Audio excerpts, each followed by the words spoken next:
cow-boy, toi aussi tu cherches le magot du cercueil noir. Bienvenue à Désolation. Bienvenue dans La Nuit des Chasseurs.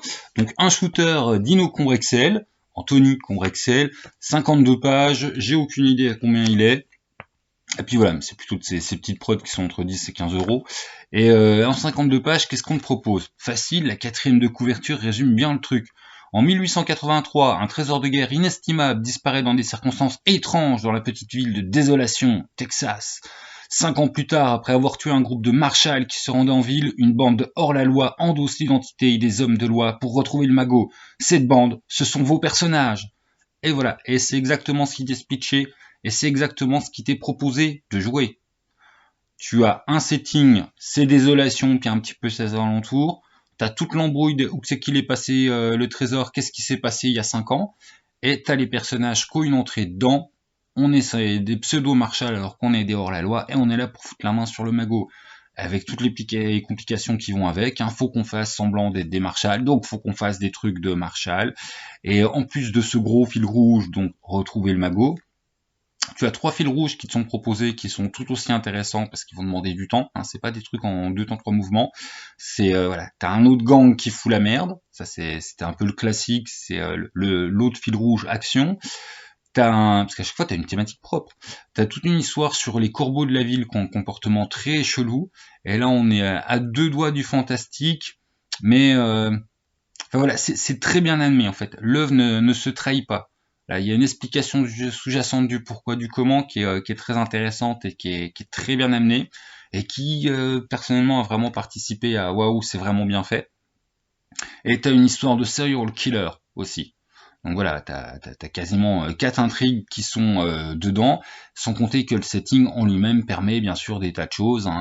Il y a un meurtre, du coup c'est vos marshals qui vont s'y coller parce que c'est les hommes de loi qui sont dans le coin. Voilà, il y a 4 petits exemples de petits apartés, de petites missions qui peuvent être données aux joueurs. On peut facilement en inventer. Enfin, c'est n'importe quoi qui peut arriver sur le dos d'un marshal.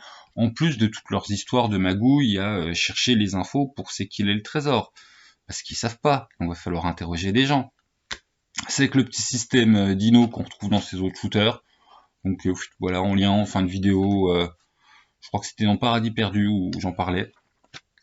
Et puis c'est très bien. Moi, j'ai rien d'autre à dire. C'est très bien.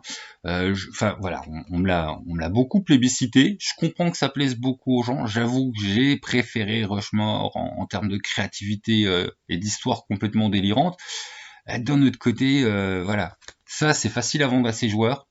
Enfin, je veux dire, le pitch, il est accrochant, il est sympa, il est facile à proposer. Les gens savent où ils mettent les pieds. On ne ment pas du tout aux gens. Ils foutent les pieds là où ils pensent. Même quand on flirte avec le fantastique et qu'on peut se dire, mais en fait, est-ce qu'on joue à Deadland? Non, tu joues pas à Deadland. Tu joues vraiment à la nuit des chasseurs. Donc ça, là-dessus, c'est vraiment très bien construit. Enfin voilà, j'en parlais avec un rôliste il y a pas très longtemps qui me disait, ouais, moi j'adore Rushmore, je suis complètement d'accord avec toi, mais en fait, j'ai jamais pu le faire jouer parce que tout le monde il me dit, ouais, j'ai rien à foutre de jouer des rednecks immortels ressuscités par un demi-frère fœtus mort-vivant dans un bocal. Et c'est vrai que là-dessus, c'est spécial. La nuit des chasseurs, c'est beaucoup plus simple à vendre, c'est très bien construit. Enfin voilà, ne serait-ce quand on te présente un personnage, t'as la présentation globale, et en dessous, dans une autre police, enfin dans une autre teinte d'écriture, ça devient gris, t'as les tenants, les aboutissants et ses magouilles. Et tout c'est fait, comment dire, c'est fait un peu à la Grump, au sens où voilà, t'as plein d'éléments en plus très bien croustillants, mais y a rien, quand t'as fini de le lire, tu dis oui, bon, à quoi ça me sert dans ça, je m'en fous pour faire jouer. Non, en fait, y a rien dont tu t'en fous pour faire jouer. Tout est utile, tout est utilisable.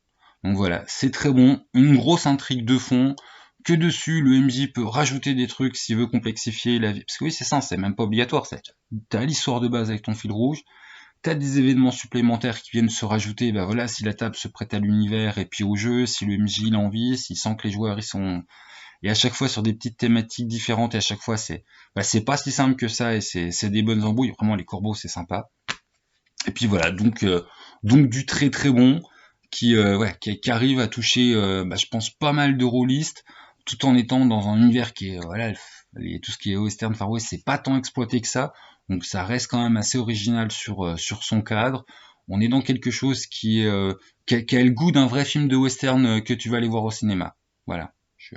Je vais pas en dire trop plus, parce que, ouais, C'est la question des corbeaux qu'il faut pas que je...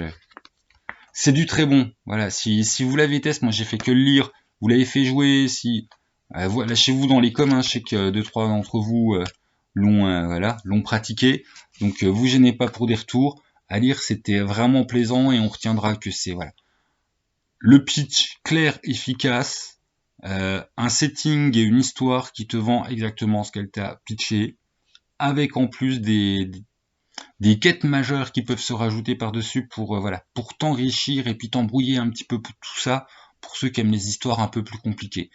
Donc c'est voilà, c'est un sans faute en termes de construction ludique, c'est vraiment ça se tient, c'est bien, les règles sont plus intégrées, c'est vraiment c'est du très bon. C'est pas forcément du one shot, hein, je tiens à le dire tout de suite. Si vous voulez bien apprécier le truc, ça a beau être un shooter, moi je trouve ça donne envie de prendre le temps d'être exploité. Bon, bah je m'arrête là, sinon je vais me répéter. Donc vraiment un beau petit bijou, hein, voilà. Ne serait-ce d'un point de vue broderie, c'est du très très bon boulot, aussi bien sur le setting que sur comment le setting il t'amène l'histoire.